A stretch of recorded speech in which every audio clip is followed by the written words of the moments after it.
முன்பொரு காலத்துல அக்னி வீர சாம்ராஜ்யத்தில் அக்னிவர்மன் என்ற அரசர் ஆட்சி பண்ணிட்டு இருந்தாரு. அரசருக்கு சிங்கவல்லி என்ற ராணியும் இருந்தாங்க. இவங்க ரொம்ப புத்திசாலி. மன்னா, என்னை அழைத்ததாக அரண்மனை காவலாளி கூறினார். ஆமாம் ராணி, எனக்கு ஒரு விடுகதைக்கு விடைய தெரிய வேண்டும். நான் மிகவும் குழப்பத்தில் இருக்கிறேன். அதற்கான விடையை கண்டுபிடிக்கும் வரை எனக்கு ஓய்வே இல்லை. சொல்லுங்கள் அந்த விடுகதையை. நான் அதற்கான விடையை கண்டுபிடிக்க முயற்சி செய்கிறேன். நான் எல்லோருக்கும் சமம், அரசனுக்கும் ஏழைக்கும். என்னை யாராலும் நிறுத்த முடியாது. நான் யார்? இதுதான் அந்த விடுகதை. இதற்கு விடை தெரியாமல் என்னால் வேறு எதையும் யோசிக்க கூட முடியவில்லை. என்ன? நான் எல்லோருக்கும் சமம், அரசனுக்கும் ஏழைக்கும். என்னை யாராலும் நிறுத்த முடியாது. நான் யார்? இதற்கான விடை காலம். காலம்தான் எல்லாருக்கும் பொதுவானது, அரசனுக்கும் ஏழைக்கும். அதை யாராலும் நிறுத்த முடியாது. சிங்கவல்லி, நீ உண்மையிலேயே புத்திசாலிதான். இவ்வளவு சாதாரண விடுகதையை கூட என்னால் கண்டுபிடிக்க முடியவில்லை. இப்படியே சில நாட்கள் போவது. ஒரு நாள் அரசபையும் கூடுது. அரசே, உங்களிடம் கொஞ்சம் பேச வேண்டும். சொல்லுங்க சேனாதிபதியே. அரசரே, நம் ராஜ்யத்தில் வெள்ளைக்காரர்களின் வணிக வியாபாரம் பெருகிவிட்டது. அவர்கள் தீர்மானிக்கிறதுதான் விலை. இதனால் மக்கள் ரொம்பவே பாதிக்கப்பட்டு வருகின்றனர். இதை கேட்டாலும் அரசரே சும்மாதான் இருக்கிறார். உங்களுக்கு என்ன என்று கூறுகிறார்கள். அதனால் தாங்கள் வந்து இந்த பிரச்சனையை தீர்த்து வைக்க வேண்டும். ஆனால் சென்ற மாதம்தான் நான் வந்து விசாரித்தேன். அப்போது எல்லாம் சரியாகத்தான் இருந்தது. இப்போது என்ன? அரசே, நீங்கள் வந்தால் ஒரு மாதிரியாக பேசுகிறார்கள். நாங்கள் சென்றால் ஒரு மாதிரியாக பேசுகிறார்கள். இதற்கு என்னதான் வழி? பாவம், இந்த மக்கள்தான் இதில் மாட்டிக்கிட்டு முழிக்கிறார்கள். சரி, நான் இதற்கு விரைவாக தீர்வை எடுக்கிறேன். கவலைப்படாமல் இருங்கள். அன்று இரவு அரசர் இதை பற்றி யோசித்துக் கொண்டிருந்தார். அப்போது ராணி அவரிடம் வந்து, என்ன மன்னா, ஏதோ பயங்கரமான யோசனையில் இருக்கிறீர்கள். ஆமாம், இன்று அரசவையில் சேனாதிபதி வந்திருந்தார். அவர் ஒரு விஷயத்தை கூறினார். அதை பற்றி தான் யோசித்துக் கொண்டிருக்கிறேன். அப்படி சேனாதிபதி என்ன கூறினார்? நம் ராஜ்யத்தில் ஆங்கிலேயர்களின் அட்டூழியம் அதிகமாகிவிட்டதாம். விற்பனை பொருள்கள் கூட அவர்களே தீர்மானித்து விடுகிறார்களாம். ஆனால் சென்ற மாதம் நான் போய் பார்த்தேன். அவர்கள் நியாயமான விலையைத்தான் தீர்மானித்திருக்கிறார்கள். ஆனால் சேனாதிபதி ஏன் அப்படி கூறுகிறார்? இதில் யாரை நம்புவது என்ற குழப்பத்தில் நான் இருக்கிறேன். நீங்கள் இந்த விஷயத்தில் யாரையும் நம்பாதீர்கள். ஏனென்றால் இது ஏதோ சூழ்ச்சி மாதிரி தெரிகிறது. நீங்கள் ஒரு வேலை செய்யுங்கள். இதை கூறிய சேனாதிபதியிடமே யோசனையை கேளுங்கள். அவர் அப்படி என்ன கூறுகிறார் என்பதை என்னிடம் சொல்லுங்கள். அதன் பின்பு பார்த்துக் கொள்வோம். சரி, நீ சொல்ற மாதிரியே செய்கிறேன். அன்று இரவே சேனாதிபதியை அழைத்து அவரிடம், நீங்கள் சொன்னதை நான் யோசித்து பார்த்தேன். ஆனால் எனக்கு எந்த தீர்வும் கிடைக்கவே இல்லை. உங்களிடம் ஏதேனும் யோசனை இருந்தால் சொல்லுங்களேன். இப்படி சொன்ன உடனே கொஞ்சம் கூட யோசிக்காம, அரசரே, நீங்கள் மாறுவேடத்தில் ராஜ்யத்திற்கு உள்ளே சென்று பாருங்கள். அப்போது அங்கு என்ன நடக்கிறது என்பது உங்களுக்கு தெரியும். சரி, இதை பற்றி நான் யோசனை செய்கிறேன். அரசர் உடனே ராணி இடம் சென்று, சிங்கவல்லி, நீ சொல்வது போல எனக்கும் இவர்கள் மீது சின்ன சந்தேகம் எழுந்திருக்கிறது. என்ன அரசரே, அப்படி சேனாதிபதி என்ன சொன்னார்? இது பற்றி சேனாதிபதியிடம் யோசனை கேட்கும்போது அவர் யோசிக்காமலே, நீங்கள் மாறுவேடத்தில் ராஜ்யத்திற்கு உள்ளே சென்று பார்வையிடுங்கள். அப்போதுதான் உங்களுக்கு தெரிய வரும் என்று சொன்னார். சரி, அப்படியானால் நீங்கள் ஒரு வேலை செய்யுங்கள். சேனாதிபதியிடம் சென்று, இதுக்கு நான் சம்மதிக்கிறேன், ஆனால் என்னோடு நீயும் வரவேண்டும் என்று சொல்லுங்கள். அதற்கு அவர் என்ன சொல்கிறார் என்பதை கேளுங்கள். சரி, நாளை அரசவையில் அவரிடம் கேட்கிறேன். அரசே, நான் கூறியதைப் பற்றி நீங்கள் யோசித்து பார்த்தீர்களா? ஆமா, நீங்கள் கூறியதை நான் யோசனை பண்ணி பார்த்தேன். நான் மாறுவேடத்தில் ராஜ்யத்திற்கு உள்ளே செல்வதாக முடிவெடுத்து விட்டேன். ஆனால் நீங்களும் என்னுடன் வரவேண்டும். தாராளமாக நான் வருகிறேன் அரசரே. இந்த ராஜ்யத்தின் நலனுக்காக நான் என் உயிரையும் கொடுக்க தயாராக இருக்கிறேன். அப்படியென்றால் நாளை காலை நாம் அரண்மனையிலிருந்து ராஜ்யத்திற்கு மாறுவேடத்தில் கிளம்புவோம்.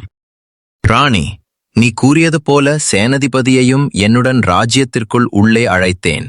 ஆனால் அவரும் வருகிறாராம். நாம் இதை நினைத்துக்கூட பார்க்கவில்லையே. இப்போது என்ன செய்யப் போகிறோம்?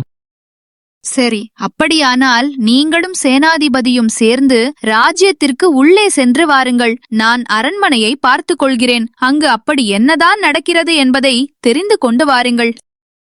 சரி, நீ கூறியது போலவே நாளை நாங்கள் ராஜ்யத்திற்கு உள்ளே செல்கிறோம். அரசரே, எனக்கு ஒரு யோசனை தோன்றுகிறது. நாளை மாறுவேடத்தில் செல்வதை விட இன்று இரவு ராஜ்யத்திற்கு எல்லையில் உள்ள பகுதியில் தங்கிவிட்டு அங்கிருந்து மாறுவேடமிட்டு ராஜ்யத்திற்கு உள்ளே சென்றால் என்ன? ஏனென்றால் அரண்மனையிலிருந்தே மாறுவேடத்தில் சென்றால் அரசர்தான் மாறுவேடத்தில் செல்கிறார் என்பது அனைவருக்கும் தெரிந்தது. இதுவும் நல்ல யோசனைதான். இப்போதே நானும் சேனாதிபதியும் கிளம்புகிறோம். இப்படி சொல்லிட்டு அரசர் அரண்மனையிலிருந்து சேனாதிபதியோட ராஜ்யத்திற்கு கிளம்புறாரு. என்ன சேனாதிபதி, நாம் படையில் அவ்வளவு குதிரைகள் இருந்தும் எதற்காக நடந்து சென்று கொண்டிருக்கிறோம்? இதற்கு ஒரு காரணம் இருக்கிறது அரசரே. நம் அரண்மனையில் நடக்கிற எல்லாத்திற்கும் விடை இன்று உங்களுக்கு தெரிய போகிறது. வாருங்கள். அரசரே, ஒரு நிமிடம் நில்லுங்கள்.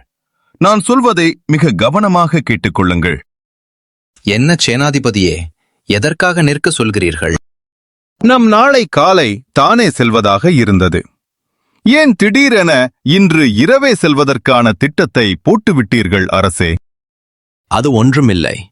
நான் அரண்மனையிலிருந்து மாறுவேடத்தில் சென்றால் நான் தான் ராஜ்யத்திற்கு மாறுவேடத்தில் சென்றேன் என்பது வெளியில் தெரிந்துவிடும்.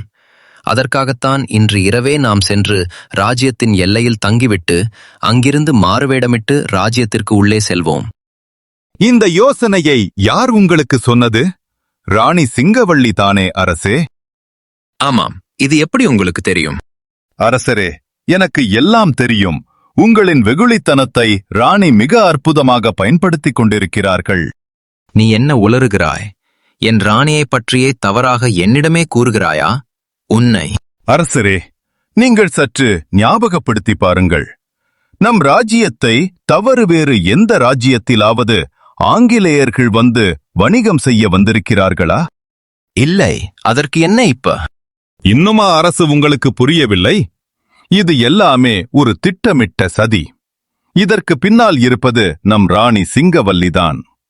இதை எப்படி நீ உறுதியாக சொல்கிறாய்? ஆமாம் அரசே.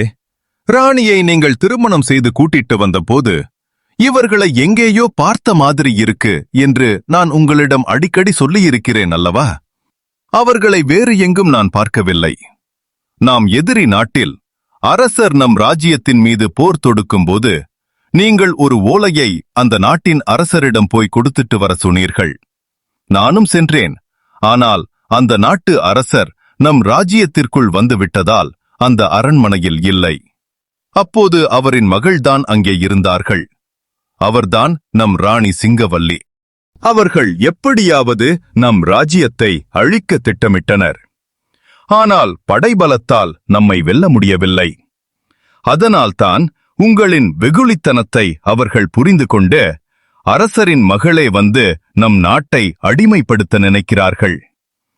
அதனால்தான் முதலில் வணிக வியாபாரத்தின் மூலமாக வணிகத்தை அழிக்க நினைத்தார்கள். இதை எப்படியாவது தடுக்க வேண்டும் என்று நான் நினைத்தேன்.